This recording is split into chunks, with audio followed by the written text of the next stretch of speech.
It's March 24th, 2009. I just finished watching the Obama speech and the follow-up questions. We're in perilous times in our nation, so watching the president speak is important, and I'm glad that I had a chance. I've had a good day. I had a great talk with my dad today, and let's get to the Obama speech. There's one thing that stood out of everything in there. As my viewers know, I'm a finance guy, and I also am interested in many other things, but let's look at the finance thing, because the economy is topic number one now. During the question and answer period, which I also watched almost all of it, I started to get a little bored, well, not bored at the end, but ready to stream on this one issue. I guess Garrett Major's the guy's name, the reporter, and could barely kind of hear his question, but I distinctly heard President Obama's answer. And I wrote it down in quotes.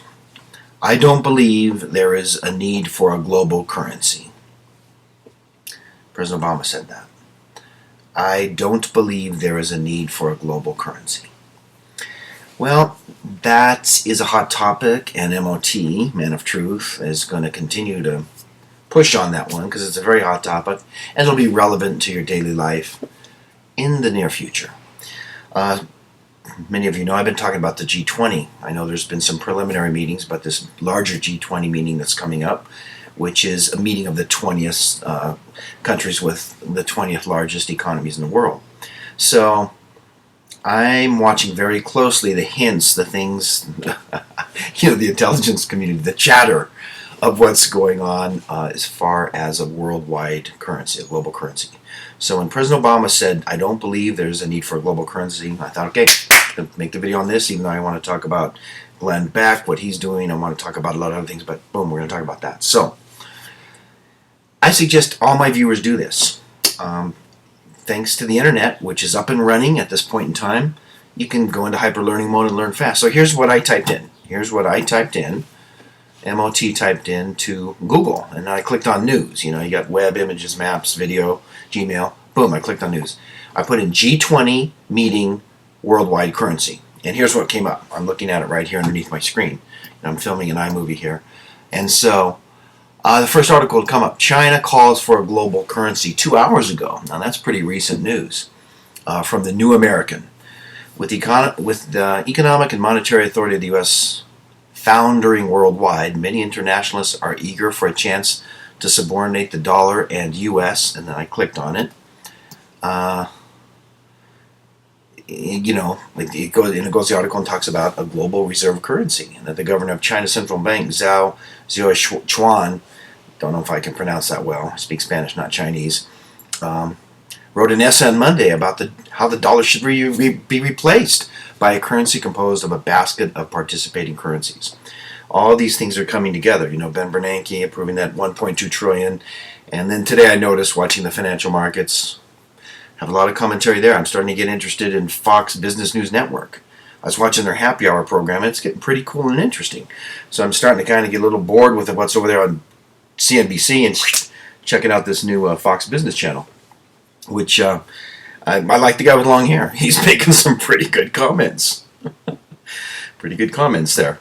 So anyway, back to this. But on CNBC they talked about that, the Treasury, evidently it was the Treasury, was out there buying some long bonds today. And you have been watching my videos. I know it's getting a little involved here, but I've been watching this. The government going to start buying this stuff, and they said it affected 4 basis points today, the yield on the long bonds.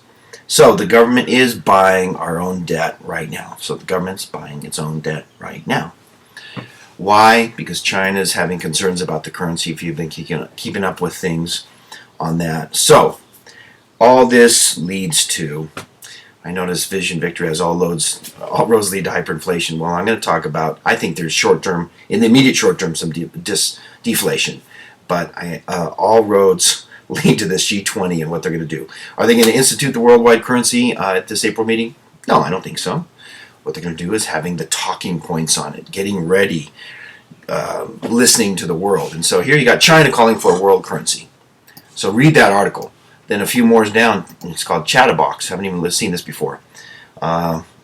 Telegraph report from across the pond over in our British folks, and thanks to all my British viewers, that the U.S. Treasury is to print hundreds of billions of dollars of a global supercurrency and disperse the cash internationally in an attempt to ease the economic recession.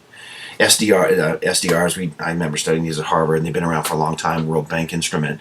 But I guess Geithner and the finance minister from Britain, Alistair Darling, are talking about ramping up the special drawing rights or this global super currency. And it talks about how George Soros is also said to support the issuing of a super currency. So I like to watch. These guys are heavyweights. And so,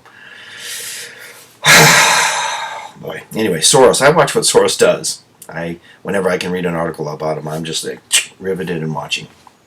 So, our president just said, about 45 minutes ago, I don't believe there is a need for a global currency. In contrast to that, China is saying he believes there's a need. Geithner is bullish on this super currency, and Soros is bullish on it, and a lot of people are bullish on it. There's rumblings out of Russia calling for a super currency, and it's doable. You know, I watched the whole Euro thing back when I was at Harvard in 1989, and yeah, I'm getting excited to go. My 20-year reunion's coming up. Go HBS! I'm real stoked to go. It's coming up in a few months. I watched and we studied the whole, pre-introduction and introduction of. We watched the pre-introduction of the Europe 1992, and that came to pass. So, what I take away from Obama's speech, primarily, the thing that I laser focused on is, I don't believe there's a need for a global currency.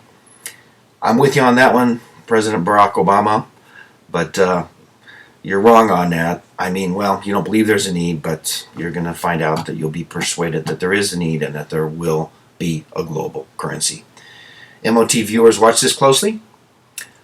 I suggest do a Google search, G20 meeting, worldwide currency. I'm going to talk more about Glenn Beck and Cleon Skousen stuff. I got a signed book because I used to work with this Cleon Skousen who wrote that book, 5,000 Year Leap, so I got to find my 5,000 Year Leap and get it out, man.